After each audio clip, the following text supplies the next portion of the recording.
Hello. Oh, live. There we are. Hi, guys. Sorry. You never know until that little red box pops up in the corner. Hello. Welcome, everyone. Thank you for joining us today. We have two very special guests with us in anticipation of National Marine Sanctuary Day, which is on October 23rd, which is next Wednesday.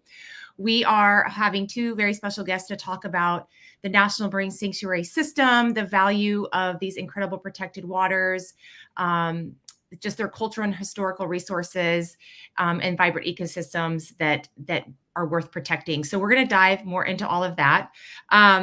I'm Katie Thompson. I'm the Senior Director of Sustainability at PADI. So excited to talk with these guys about what they're doing to help protect our underwater world and to also increase accessibility to people to get into the water for all. So it's going to be a great conversation. So thank you for joining us today. I'd like to introduce our guests before we get started. So we have Dr. Justin Dunnavant. He's on the board of trustees for the National Marine Sanctuaries Foundation. He's currently an assistant professor of anthropology at UCLA, go Bruins, and is a co-founder of the Society of Black Archaeologists, which is awesome. He's done quite a bit of underwater archaeology work, and has done a lot with shipwrecks as well. And so a lot to talk about there. Excited to hear from you, Justin, today. Thank you. And then we also have JD Reinbott. He is on the Florida Keys National Marine Sanctuary staff as the Iconic Reef Guardian Stewardship Coordinator. Did I get that right? That was a mouthful. I know, it is a very long title. Makes you sound very important, which I know that you are, because you are doing a lot with coral reef restoration and conservation efforts in the Keys, which I know that our guests today will want to hear about the future of our coral reefs, the barrier reef down there, how they can get involved in those efforts. Also, probably some of your experience in marine debris and cleaning up the Keys and things like that. So we are excited to hear from you, and we'll get started today on talking about National Marine Sanctuaries. So welcome. Thank you for having us. Thank you for being here. So I don't know who wants to take this question, but we probably have a lot. I mean, we do usually, as a global organization, have guests joining us from all over the world. Also, if anyone wants to put in the comments where they're calling in from today. It's always good to see where you're joining us from. But can one of you take a moment just to talk about the National Marine Sanctuary System and really the purpose of that, of the sanctuaries, and the relationship of the foundation to the sanctuary system? Do you want to take it, Justin, or you want me to take it? Go for it, JD. I can jump in on the back end and add in. Yeah, I'm like, that's like a big question to kick it off. Yeah. That's a good question. You can do it. So basically, the sanctuary system itself is, as simply put, is a system. It is a conglomerate of a variety of different locations throughout the United States itself, where we're looking physically at, the Great Lakes, but also the oceans that our own country touches base with. That's a weird word to say. But looking along the coast, right? Looking along the different islands. It is this system of a variety of different sanctuaries. The sanctuaries there are in place to help protect and preserve these systems for the long-term enjoyment of us as human beings, but also for the historical value that they bring. And I know Justin can really touch upon that, but also looking at the different organisms and animals that live within them. So the sanctuary system itself is there, again, kind of at the summary of it all is just mainly for protection, preservation, and enjoyment. Mm-hmm. Very well done. And the foundation, the purpose of the foundation really is to raise awareness of these amazing places that I think total about like 620,000 square miles, correct? Is that right? Correct. Yeah, I like to think of the foundation as sort of the nonprofit that helps to support the objectives and the missions. With NOAA being a federal agency, the nonprofit serving foundation allows us to really get out into the community in ways that sometimes federal government agents can't, but then also to promote this bigger understanding of what the sanctuaries are and what they can be. What's also exciting with the sanctuary system is that it is growing, and we just had a new one come on board last week here in California, which is exciting. I think it was last week at Chumash, and then recently there was one up in New York too, over the summer that came on board. So I think there's a total now of like 17 sanctuaries about. Great. So I think that's a good introduction to, we'll dive more into, I think, the sanctuaries as we go through the conversation. But to start, why don't, Justin, we start with you. Can you share a little bit about your journey and how your current role, like how you got here and your current role and how it relates to either the sanctuaries or marine conservation, and how did you end up on the board of trustees of the foundation? Yeah. My sort of journey to the sanctuaries and actually to the whole underwater world was kind of circuitous. I started out as a terrestrial archaeologist and a terrestrial archaeology student, and I was mostly excavating in the Caribbean, in parts of East Africa, and in parts of the United States. And around my last year of graduate school, I was approached by some scuba divers with Diving with a Purpose, and they proposed this idea of looking for slave shipwrecks with the Slave Wrecks Project in the Smithsonian. And I knew how to swim. I could get from one side of the swimming pool to the other, but I had never been scuba diving before. Never thought about scuba diving. I was the kid that grew up with asthma, so I get the little permission slips not to run the mile around the track. So it was always seen as like a world outside of possibility. But once they approached me with the possibility of what could happen and what was needed and so forth, that's really sort of made me go headfirst into this idea of building out maritime archaeology as a focus, and then also building out the infrastructure so we can get more people into the world of maritime archaeology. And from there, I started sort of shifting gears, reading as much as I could on maritime archaeology. Colleagues with Diving with a Purpose, National Association of Black Scuba Divers, would bring me around to dive with them all over the world, and sort of honing my skills to the point where I'm at now, which is doing underwater archaeology work in addition to the terrestrial work that we do with wrecks from the Caribbean all the way to the Pacific Islands. That's incredible. Yeah. And so you became a certified diver at what age then? Yeah, it was 2016. I'm not good at my math, but I think I was I was around 28 years old when I That's awesome. And how did you find that experience from not, I mean, not knowing, I mean, you could swim, but going from like a competency of swimming to being a full-on diver doing underwater, basically excavation work, and being able to have good buoyancy and, you know, and do work underwater. That's a tremendous achievement, actually, in and of itself, beyond just the work that you're doing.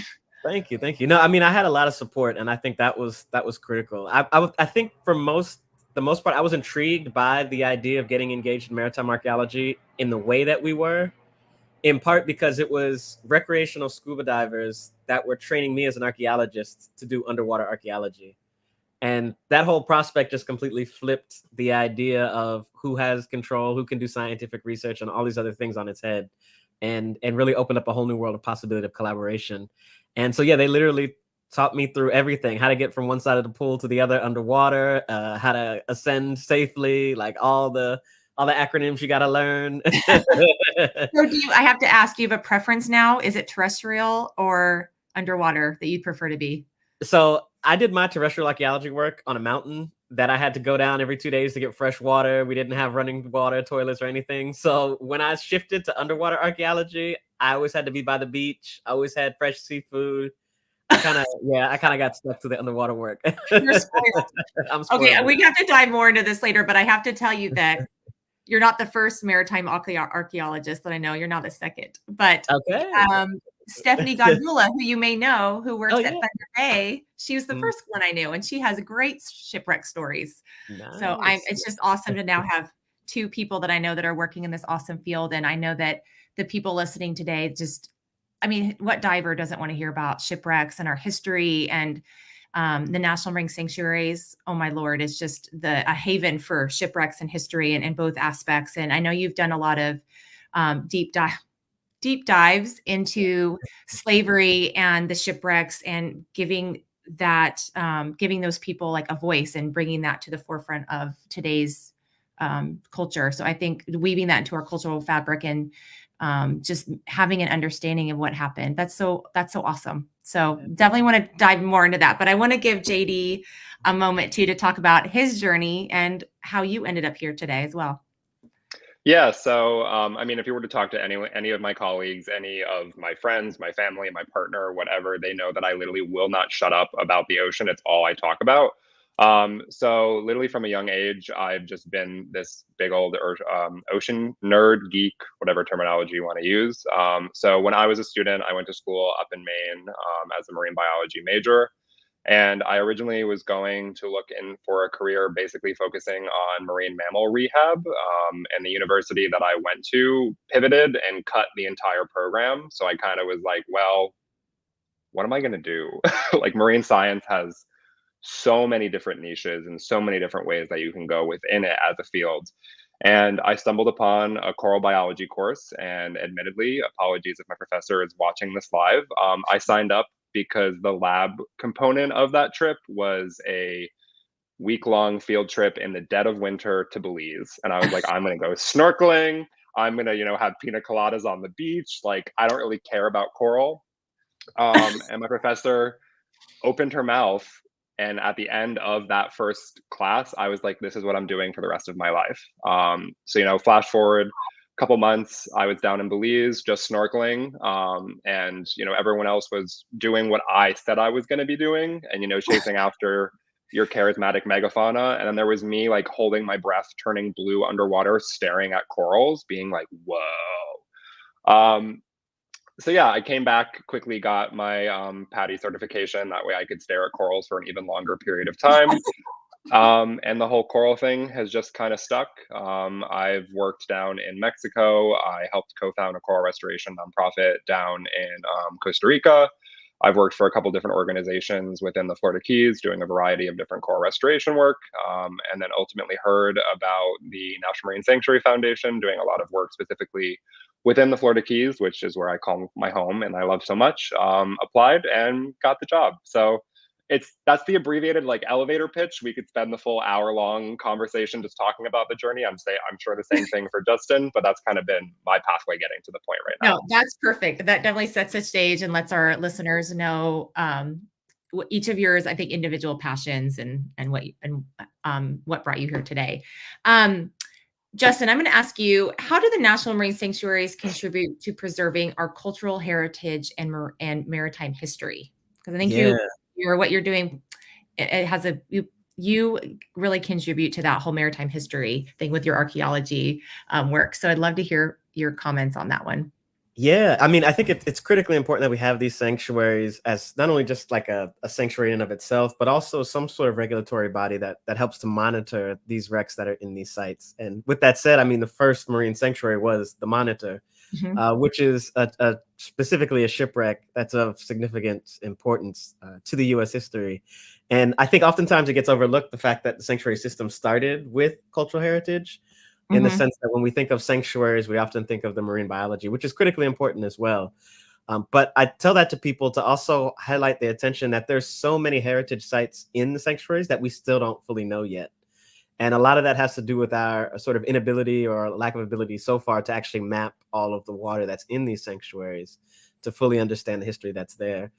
But the history we have in these sanctuaries that we know of is fascinating in and of itself, with Lake Ontario coming on board most recently.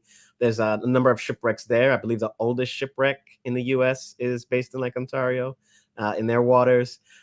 Thunder Bay has unique sanctuary sites, particularly plane wrecks that are from World War II training missions.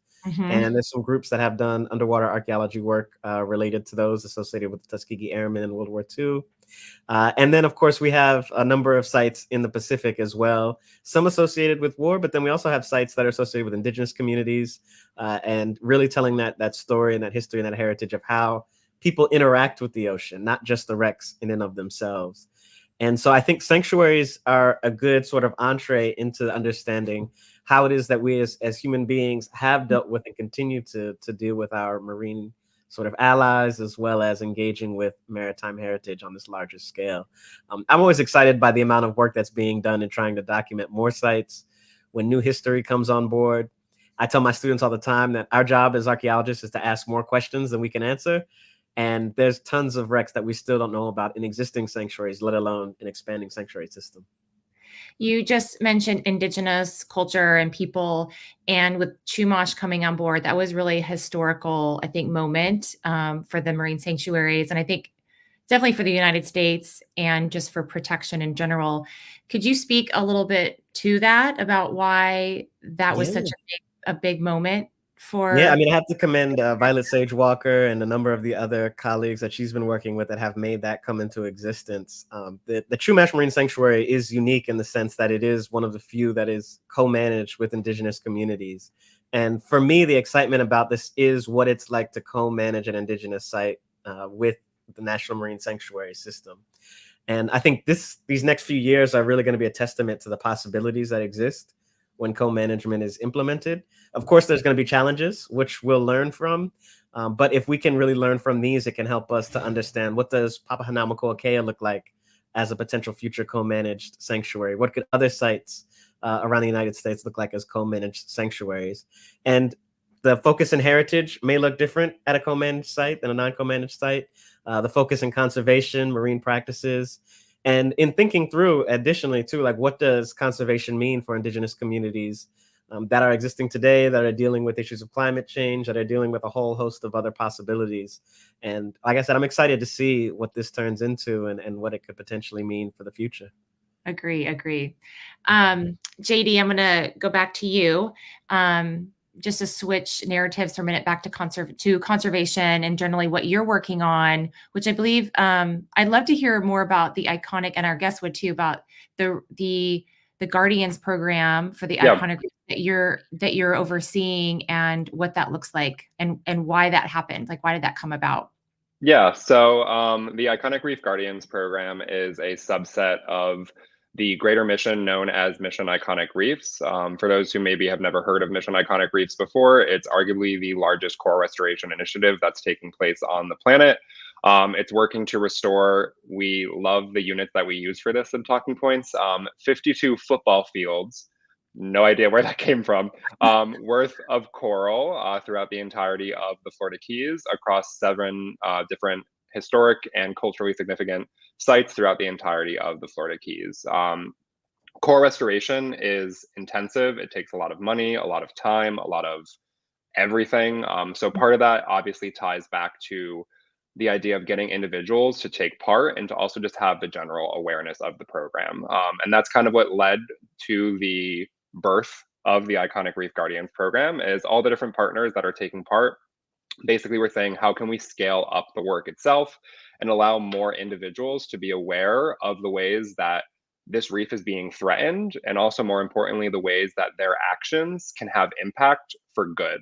How can they make changes in their day-to-day life, but also when they're down here in the Keys, whether they're on vacation, they're a local like me, whatever other combination that may be, to give back to the reef.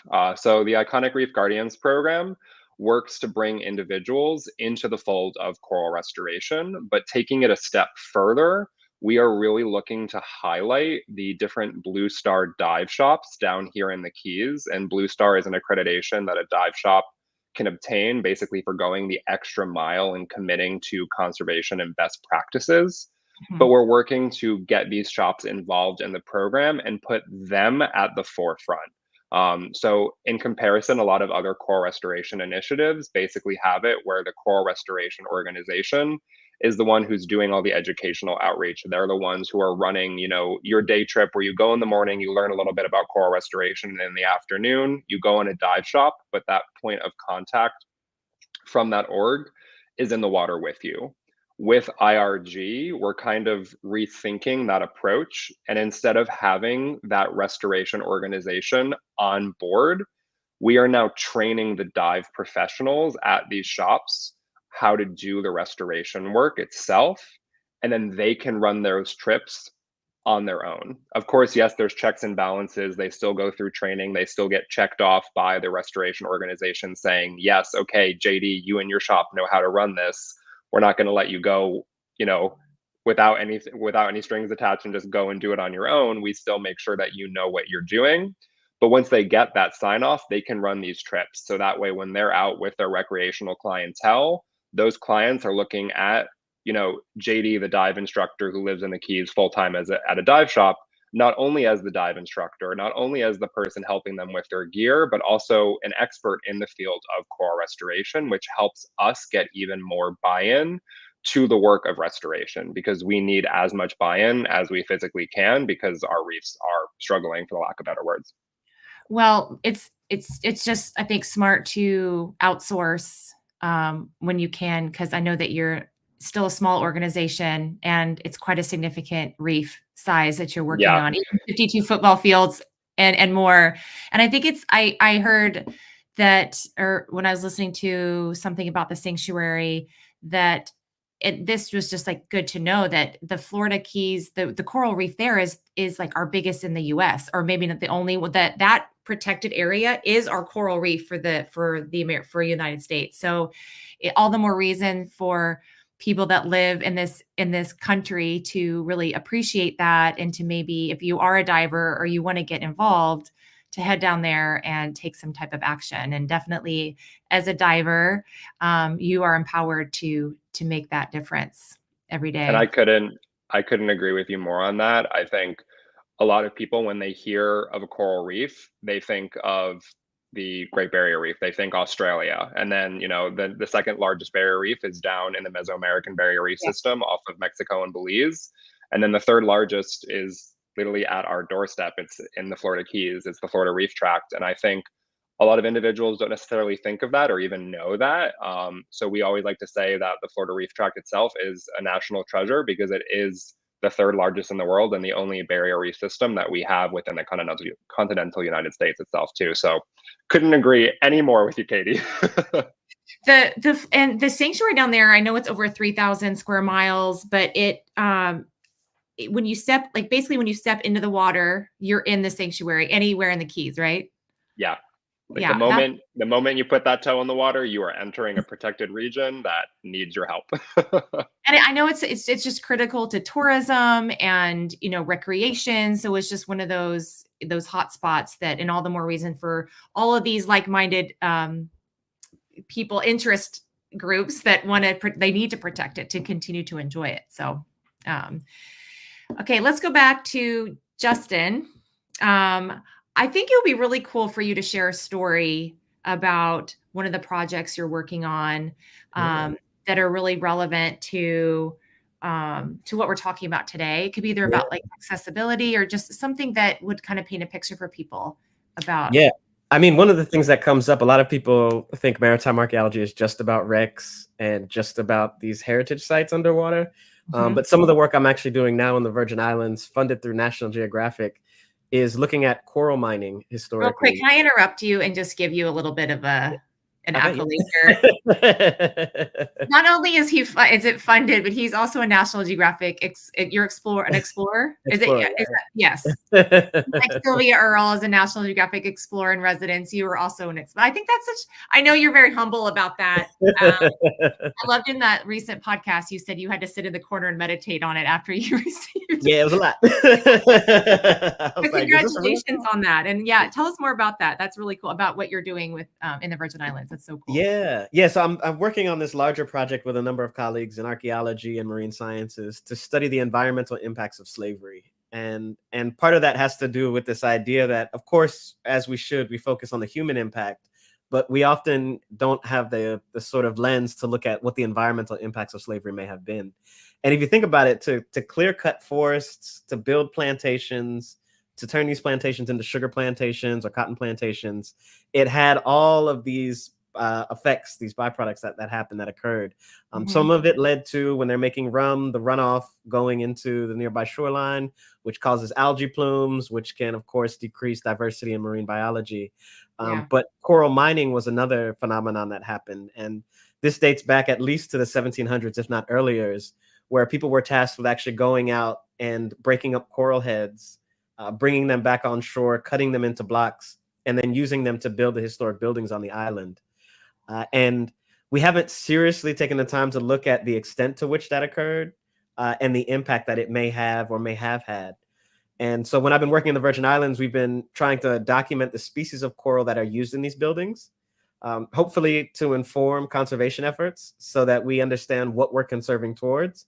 The reefs now may have looked very different from the way they looked 200 years ago. But then also to get a better understanding of what are these long-term impacts that we may be experiencing now that aren't natural phenomenon, but actually are resulting from the fact that these reefs were overmined and mined in general for the last 200 years. Things like shoreline erosion, increased turbidity in wave action, and then a whole host of other increased impacts from hurricanes. All of this could be resulting from coral mining. So we're doing some of the exploration work right now.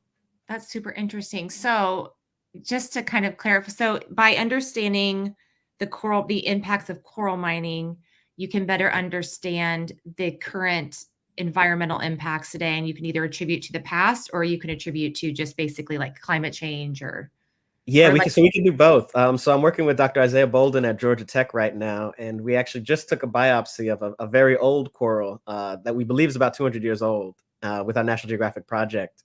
And the idea is to use that biopsy to get a historical record, environmental record of what happened.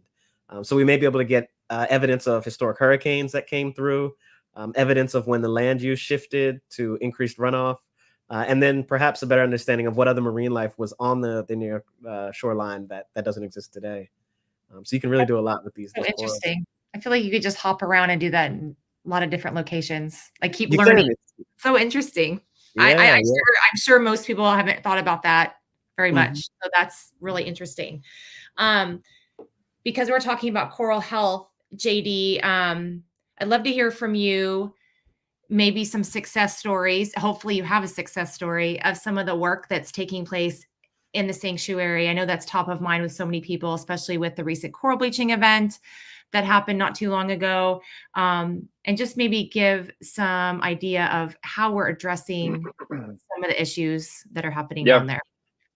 I mean, I think it's hard because with the media, we like to kind of idolize bad news. So I feel like a lot of people, especially that I've talked to, and I'm sure a lot of my other colleagues down here in the Keys, but even just throughout the entire foundation as an organization, we've had people come to us with the bad news, and people never think about or hear the good news. So we do have our fair share of success stories. A big component of my work and what I believe in, and I'm sure Justin would agree, and literally anyone else at the foundation, is the work that we do, yes, is important to these ecosystems, but we also are acting as stewards for these environments. And we are also working to inspire other individuals to take action, to care, and to do something. So one of my biggest success stories was when I was leading some of these trips. I had one individual who, was down on vacation in the Keys because their wife wanted to go. He was like, I have no interest in coral. I don't care about this. My wife wanted to do this. Like, her and I sign up for our own thing. I get my pick, she gets hers. I don't really want to be here. Yeah. Whatever. And I was like, okay, respect. I appreciate your transparency. I'm not going to do anything differently. Like, I'm obviously a coral nerd, but I'm not going to sit here and try to convert you. We went about the entire day. And at the end of the day, we surfaced from the dive, and he is screaming bloody murder. And the dive instructor, me and my PADI training, is like, oh my God, what is wrong with you? So I go over, and he jumps on me. And of course, I'm in my mind being like, hey, diver off of me. He is freaking out, and he's hugging me. And I'm like, are you okay? Are you okay? And he's like, this was the coolest thing that I have ever done in my entire life. I'm going to go home and tell everybody that I know about this. I'm going to send them down here to take part in these programs and to make a difference for the reef. And I think those types of stories really have so much power because it shows, yes, you're just taking a diver on an afternoon trip to go tour a coral nursery, help do some restoration work, and then they're going to go listen to Jimmy Buffett and drink a margarita. And you may think that's not going to be anything, but these types of small interactions, these small trips, have so much impact. And getting to the overall commentary too about the recent coral bleaching that we had last summer, yes, we saw a lot of bleaching, we saw a lot of mortality, and there are reefs that did not do well. There were reefs that basically vanished overnight. I have my fair share of very sad, depressing footage. I cried underwater seeing the bleaching event happen last year. But on the exact same time, you go out and dive some of these reefs in the Keys, and yes, you see skeletons, you see coral that unfortunately succumb to the heat, but next to those skeletons, you are seeing restored coral that has been brought out by restoration practitioners and restoration programs, and also natural coral colonies that made it through past coral bleaching events, made it through the one that just happened. They are growing, they are still there, persisting, and surviving. So I think for me, that's what keeps me going, because if all of the coral vanished overnight, I don't really know what anyone would do, but still Mhm. seeing that the restoration efforts are taking place, the restoration efforts are continuing, and these corals are persisting is what fills me with hope for the future. Aw, I love that. I actually wrote down something that you have on your LinkedIn page that I thought was really beautiful. But you said, if we are to save our reefs, we need people who are willing to try and fail 99 times only to succeed on their 100th attempt. And I think that speaks to the resiliency of people in this field, in both of what y'all are doing, and just being able to face those hardships day after day, and like just relish in the small successes and the wins, and think even though those could be the big wins. Did you want to speak more to like why you wrote that? Yeah, I think I honestly can't remember when I put that. I don't even know where that is on my LinkedIn. So I'm happy to know that you I found it on really my like LinkedIn. it because I think that Um, for those of us that are, working in conservation or like really care about, like you said, the media always paints a negative picture. And in the climate that we live in today, it's kind of easy to fall into yeah, a bad habit of believing the worst. But there is such beautiful, like you're talking about the gentleman on your dive, there's amazing things happening. Justin sees amazing things every day with what he's working on. There's so many just beautiful stories out there. But I think, I mean, you're right. There sometimes is a lot of, in conservation, especially with climate change and the impact, there's just a lot of negativity or, so yeah. you have to keep going. We have to keep going because the alternative is not, we don't want to do the alternative, just give up. Right. And I think speaking to that as well too, coming back to like when I was writing that, I think a lot of it is, yes, you may see failures, you may see reefs that vanish. Like I still go dive some of these reefs that you build a relationship with these corals. They're animals, they're alive. You look forward to seeing them. They're like They friends are that you get to hang animals for out with. anyone listening. They Yes. are not plants or rocks. Um, and yes, it's heartbreaking to go back and see this coral is not there, and you can see the skeleton, you can see the shape of what it was, and you knew and know what that coral was. But at the exact same time, yes, that breaks your heart. Yes, if you're an emotional coral sap like me, you cry underwater when you see it happen. But at the exact same time, yes, that may be the 99th time that you are seeing this coral and that reef struggle, and you come back on the 100th time and you see live coral. It's like if you give up, if we as conservationists, as like I said before, the stewards of these systems give up and say all is lost, there is no one there to help fight those battles and to protect. And I think that's where a lot of that ideology and me writing that came from is Yeah. we are kind of the front line. We are the ones who are sharing these stories, who are getting people to realize what's happening. And yes, there are times where it's horrible, it's depressing, it's sad, but if we aren't there screaming, saying, hey, this is happening, no one's going to know and it's all going to vanish while we just sit there and watch. Yeah. Justin, diversity and accessibility are crucial, Mm. to the future, like the success of our sanctuaries. I think this is something that's probably near and dear to your heart, but how do we ensure access to more people? I know you mentioned working with Diving with a Purpose, who's doing exactly that, but how do we reach more people, not only to get them to the sanctuaries, but just to increase that connection to the underwater world and just get them more in tune with what it has to offer. Yeah. Yeah. I mean, I think it's a multifaceted sort of angle. I mean, I think one point of it is accessibility in terms of being able to accommodate resources or lack of resources. There's a number of people that don't live near a sanctuary. So trying to figure out ways to either get them to sanctuaries or get sanctuaries to them.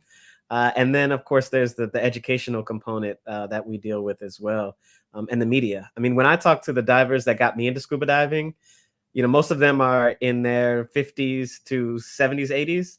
Jacques Cousteau's Underwater World is like their Bible. They would have never even thought about getting in the water unless they saw that. And I had to go back on YouTube and like look up old reruns of the show to see like what was it that captivated them.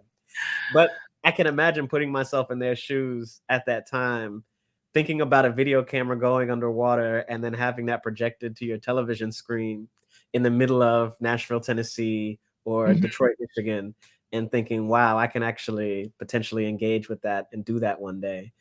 And for me, I think the biggest thing now is just trying to show people how cool it is and get them captivated.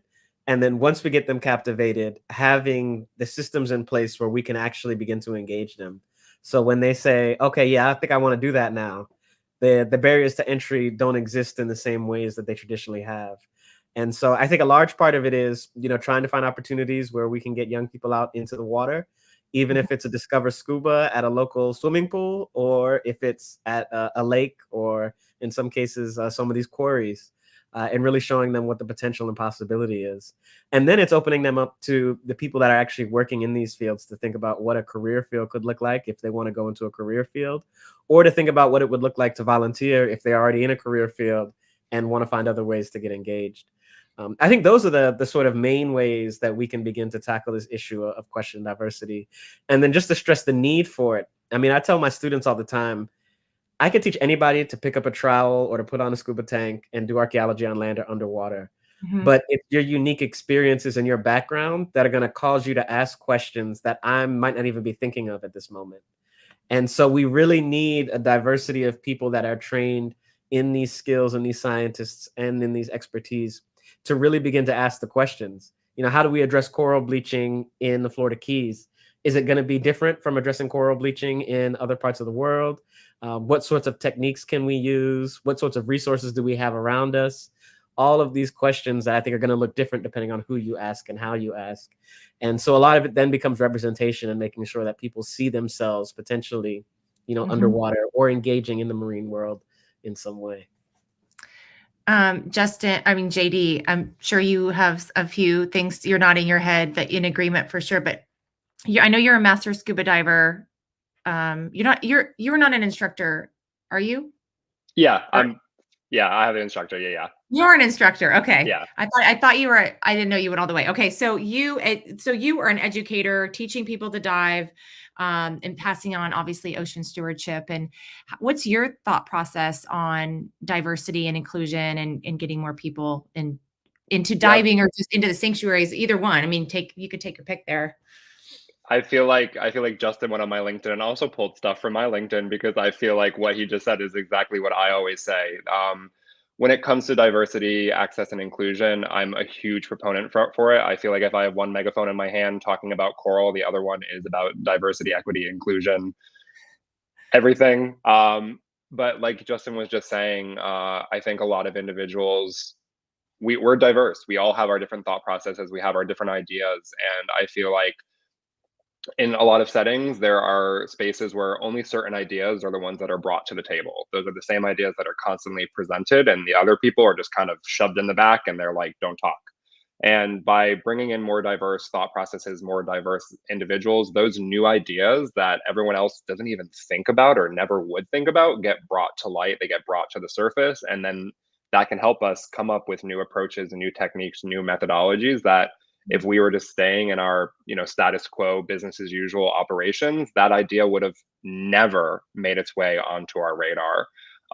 And on that note as well, when we're talking about these storytellers and talking about diversity but also access, we think about someone who lives in, I'm horrible at geography, so a landlocked state that is not Florida or New Jersey, Ohio? where I'm from. Yeah, Ohio, there we go. There you go. And they hear about what's happening to a coral reef and they're like, well, I live in Ohio, why do I care? Exactly. And then Yeah. getting them to realize the impact that the loss of a reef in the Keys will have on them in Ohio, if it means that the places that they want to go on vacation aren't physically able to have a recreational industry. So the tourism and the economy is impacted because that reef vanishes, because the fish on that reef that they may love to eat when they're on vacation or it's getting imported to Ohio from Florida is no longer available or more expensive because of the loss of this reef. There's that trickle down effect. And yes, they may say, well, when I look out, I see mountains. I hope there's mountains in Ohio. Again, geography is horrible. And we have no mountains. We have no mountains in Florida. They may not even think about it. And they're like, what does it matter? And it's like, it actually does. And then again, coming back to that idea of that diverse topics and ideas, that individual who lives in Ohio may say, well, why don't we do it this way? And they never would have thought about that if we don't get them actually thinking about these conversations, about these ideas and these issues. I love that. I think, the title of this, not podcast, this live session was Our Stories, Our Waters, celebrating national marine sanctuaries. But I think that brings up the point of storytelling and the importance of our stories. And Justin, you said it earlier about, we all have our personal experiences, and our stories matter, and they are the ones that drive us forward. And it's so critical that, that we amplify these stories, each other's stories. And really, I mean, that's what the purpose of having you guys here today is, to show that. I mean, I read too that I love this statement about the diversity of, or I heard someone say the diversity of the national marine sanctuaries is like the diversity of our of America. Not to get too American, but I mean, the national marine sanctuaries are open to everyone in the world. And I think what I would love to do at PADI is just get them more on every diver's bucket list to come explore, because they really do offer something for everyone. Like you could do, I mean, if you don't want to do Rex, you can do Coral Reef. If you don't want to do Coral Reef, you can do something else in the Great Lakes, or go to Chumash and learn about their cultural heritage. I mean, there really is a beautiful representation of the melting pot that is in this country. And the more you learn about the sanctuaries, the more exciting they are. So I would just love that. Get the sanctuaries on the bucket list of every diver. Speaking of stories, I would love to hear. How about a story from one of both of you? JD, why don't you go first? Just a story from either your first experience diving in a sanctuary. I don't know, was it Florida or was it a different sanctuary? Have you dove in a lot of the sanctuaries? Is it on your bucket So list? I have the bucket list because out of all of the sanctuaries, admittedly, I have only done the Florida Keys. Oh So no! I mean, I've done my fair share of like travel to other reef locations, and maybe you can call me a spoiled tropical diver who only wants to dive in, board shorts and a rash guard and only see coral.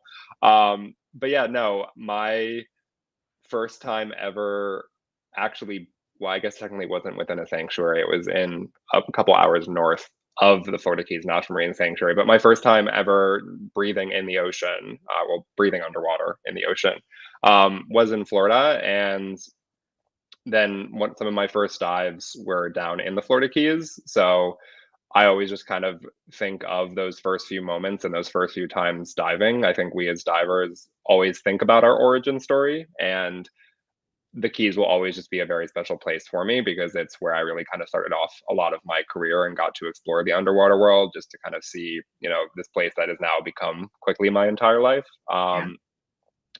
But yeah, I don't have too much from a sanctuary perspective because I've only been in Florida. Your life is the sanctuary. That's okay. That's still your story. Justin, what about you? Yeah, I mean, honestly, Florida was probably my most extensive diving as well. And I think part of it is just the infrastructure, the climate, all of it leads to that. I got certified in a quarry in Virginia. It was freezing cold. I had a 7 mil suit. It was way too big for me. And as soon as I touched warm water, I said, this is where I need to be. Yes, the Virgin Islands are perfect for you, I would imagine. Yes, Virgin Islands are perfect. Yeah. But I mean, with that said, as a trustee of the foundation, we have our board meetings at sanctuaries. So we get to see a wide diversity of the sanctuaries that exist today. And we do like to promote the idea that we're not just oceans, we're also Great Lakes as well. So I've been out to Thunder Bay and seen those sanctuaries as well and been on the water. And it's also great and interesting to engage with individuals who work in those sanctuaries to understand what the questions are, what the collaborations are. They're doing a lot of innovative work with technology and working with, for-profit companies that are in the tech space that are actually thinking through how do we deal with ocean cleanup on this massive scale? And can we test out our technology in a sanctuary first before we take it out into the open ocean? So there's a lot of interesting ways in which this overlap is occurring. But to me, it's the beauty of it. I mean, the humpback whales in Hawaii, literally seeing humpback whales come in and give birth and then leave again is one thing to see in one sanctuary versus a shipwreck like the Monitor in another sanctuary.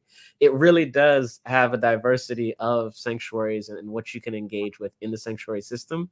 And with the new proposed sanctuaries potentially coming on board, I think it's only going to get bigger. And then also to demystify, I think a lot of people think a sanctuary is this thing that you're either supposed to, do conservation work or don't touch. Right. But really, these are sites that people engage with. There's sustainable fishing happening in these sanctuary waters. There's ways that people are engaging that really is something for everybody.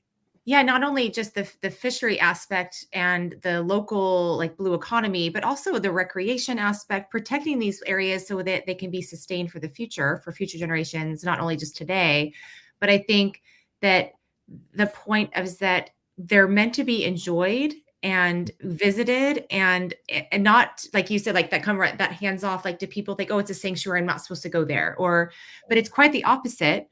And that's kind of the whole point, is like that beautiful marriage of protecting the culture, engaging the community, getting the different voices of the community involved. I love that, just how just the designation process of a sanctuary really takes into account the voices of the community. And like everyone has an opportunity, beyond the stakeholders of creating the sanctuary, but the people that live there have a voice in the matter, which is so cool. My next question, I think, would be, JD, just because you are right in the heart of it down there in Florida, what, as far as like climate change and the impact on like our coral reefs, and like how, and we touched, I guess we did touch a little bit on this as far as like the attitude of like why we have to keep going, but how important is that we have these sanctuaries to help combat the threats of climate change, among the other threats to the ocean, like marine debris and vulnerable species extinction and things like that. But what is like the role of national marine sanctuaries in that? So I would say at its core, it's more so just working to help reduce the overall stress that these systems are not impacting, excuse me, feeling, and helping reduce that overall impact, right? If we didn't have a sanctuary system and we had people coming through in a non-protected zone and they were free diving, snorkeling, scuba diving, grabbing onto the reef, stepping on the reef, breaking things off, restoration efforts are really not going to work because those sites aren't going to be protected. They're not going to be conserved. And you can go put a bunch of corals out on the reef, but that person's going to anchor and throw their anchor on the side of the boat and smash those corals to smithereens. When it comes to helping with the protection of endangered species, if there's no regulations on types of fishing gear that can and can't be used in these set regions, there's going to be ghost nets, there's going to be, bycatch, there's going to be all these other large scale impacts that if we didn't have this sanctuary system physically in place to help protect and reduce those impacts, everything's gone. So yes, there are these stressors and they still exist. People break rules, people overlook, people are unaware of the impact that they're having. But by having these sanctuaries in place, it's that baseline. It's when you see someone fishing and they're not supposed to be fishing, you can call over to their boat and say, hey, by the way, I don't know if you know this, you're actually fishing in a sanctuary. You're not supposed to be doing it in this region of the sanctuary. Hey, you're anchored on an active restoration site that's a part of a sanctuary. There are places where you can anchor in the sanctuary system, but you can't do it here. So again, these sanctuaries act as kind of that initial buffer to protect and conserve the overall ecosystem at its whole. Do you, either one of you, know how many sanctuaries you can dive in? I feel like you could probably argue Most of them? I was gonna say that's most of them. I would say all of them. It sounds like I don't know. You can physically dive in all of them. Legally, you might need a permit. Well, Hawaii is that's not the open to part. everyone, correct? Yeah, that's true. Yeah, Well, I I know think that's just another. requires really special permitting to get Right. out there. Yeah. But most of them are all diveable, right? A lot of them, which is so cool. I mean, yeah, it might be a little colder in some areas. Yeah, And more definitely technical, but definitely diveable. Just for Just make sure you audience. get your permits before you jump in the Yeah, water. double check the legality beforehand, please. And always have a dive buddy. But there is a tremendous amount of diving to be done across the sanctuaries. And I think, just for the audience listening that's interested in visiting all of these incredible places and learning more, I just wanted to make sure that there's that understanding that they are open to that. What else is really cool, I think, and Stephanie Gondula, who is the resource coordinator for Thunder Bay National Marine Sanctuary. And if anyone listening wants to hear more about that sanctuary, go to Facebook July 9th. And we had an awesome conversation. She came on before Women's Dive Day as one of my guests, just in the lead up to Women's Dive Day this year. And we just had a great conversation about that that specific sanctuary and what it has to offer. And she's always like, there's so much to do here. You don't have to dive. There's like stuff for families, stuff for all ages. It's such a beautiful, she's really sold me on wanting to visit that particular sanctuary. But I think that's another way to look at just all the different opportunities for people's interests that want to visit these beautiful places. What have we not touched on today, Justin? Yeah, I feel like we've got a good swath of. I know my question. I do have a question because talking about the National Marine Sanctuaries Day, which is next week. One of the purpose of that day is to really ask youth voices to come and share their stories about, about either sanctuaries or different things. But I wanted to ask both of you, how do we get those youth voices how do we amplify those voices, and how do we get in touch with that market? I mean, that's the same thing like we talk about at PADI all the time. We really want to engage younger people, get them diving, get them interested. The current stat that came out that we're just talking about this today is that 71% of our divers are 39 and younger, but we definitely want to grow that 18 or like 12 to 18 piece of the pie, and then maybe up to 24. And how do we know that young people or younger generations are definitely very interested in sustainable regenerative tourism and doing something to give back to protect the places they're exploring. So how do we reach those people? How do we reach more young people? Mm-hmm. So I would say, I think a lot of it from an organizational perspective is doing the work. And I always hate saying doing the work because it sounds so official, but doing the work to be able to pass the microphone. I think we all as individuals working in this field, we know the go-to voices. We think of the people who have worked in these fields for years. And those individuals have paved the way. And yes, their voices are powerful. They are impactful. They open doors. But I think at the exact same time, we need to be mindful that these upcoming generations are the ones who are going to continue this work and continue this legacy of those who came before them. Mm-hmm. So I know a lot of it is just working to be able to even just create a space, whether that's something as simple as an Instagram Live, a podcast, a feature on a social media platform, an internship that pays a little bit more than most internships do, opening volunteer pathways to be more accessible to younger individuals. There's a slew of different actions that are quote unquote simple that allow those individuals to get ingrained and involved in the work. They can get invested, but then also share their stories and amplify their voices in doing so. That's my kind of go-to shtick and spiel on it, just because I think I've heard it time and time again. Like, I have this story, I have this impact, but no one wants to hear it. No one wants to listen. And it's like the people want to listen. It's just finding the way to be able to get it to be amplified. And I think us as organizations that are subject matter experts and leaders in this field have to be mindful of the fact that we control and hold that microphone. And we can then pass that down to the next person. Mm-hmm.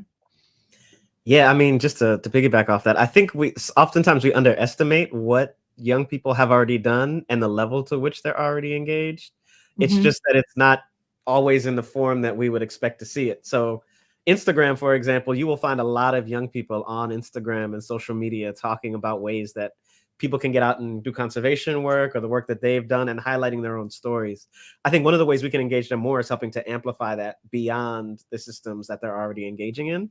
And that might be taking some of those social media posts and putting them to video or to television or to print media as well, and seeing what those look like. The other big thing that I always say is actually, I feel like we have the nation's attention, especially younger people. The issue is when they say, I like that, I want to do that, we don't always have the follow-up. And that's the point where we have to figure out, how do we actually, if they're interested in diving, get them certified in a scuba tank on their back? Or if they are interested in conservation work, how do we get them volunteering in a conservation program? I think those are the key things that if we really put time and effort to collectively, because I do think it's going to have to be a collective effort, that we can really start to see the change. And I think we can really begin to see a change in mentality too if we do that. I remember as a kid in school, I don't know where this came about. I don't know if it was true or not, but every time we had the soda cans, we'd have to get the scissors out and cut the plastic around the soda cans before we throw out the package. Uh-huh. And that little piece of whatever told me that I need to do this every time I throw this thing out, because there could be a sea turtle or some other marine life that could get entangled in this. And I mean, I lived in Maryland. I didn't necessarily live near water at the time, the place where I lived. Yeah. But we can begin to do that again with certain things that we would like to see and promote. And we just have to figure out ways to get people engaged and show them how they can become more involved. That's great. I love that. Okay. Thank you guys. That was really enlightening, and I hope everyone found that our conversation interesting today. Just two things. Well, any last comments before we close it down? Closing thoughts? I would just say stay tuned on social media, October 23rd for National Marine Sanctuary Day. There was going to be a lot of digital material out there for people to get engaged in. There's going to be online panels, virtual sessions, and Very so forth. cool. If you're confused, Natural Marine Sanctuary website is the place to go. Thank you. I was definitely going to plug that. So thank you for doing that. It's good to know. It's going to be all day, right? Just tons of content throughout the day. Yes. Cool. And JD, what were you going to say? I would say my closing thing, just for everyone listening, is you all have the power to make a difference when it comes to helping protect these systems and to give back to sanctuaries. You don't need to be a diver. You don't need to be a marine biologist. You don't need to be anything fancy. You just need to be someone who actually cares and wants to make a difference. Your voice, while it may sometimes feel small, can make a difference, even if it feels like it's not going to. You can share your story, share your impact, share your passion with everyone that you meet, and that can snowball and have so much more of an impact that you never would have thought possible. Absolutely. And Justin just said, it's going to take all of us working together. And we say that at PADI, every day. That's why we partner with other people, and why we're here today, because we all have this shared mission to protect our oceans and to get more people underwater. So thank you. And then I just wanted to say, for those listening, if you haven't signed up to be an ocean torchbearer, which is what we call our community of ocean advocates who are creating ocean change, we do have a newsletter where you can find out about things like this, about panels we're hosting or people that we're speaking to about ocean conservation. So I invite you to go to PADI.com/save the ocean. And you can sign up there, and that's how you can stay informed about all the great work that the PADI dive shops and our members and people like JD are doing as instructors, teaching ocean stewardship and bringing forward that next generation to help protect our oceans. So I just want to thank you both again, Justin and JD, for joining us, and thank you for all the great work you're doing. And I can't wait to see you hopefully in person or speak to you guys again soon. Thank you. Yeah, of course. Thank you so much. Have a good one. All right. Have a good one, everyone. Thank you.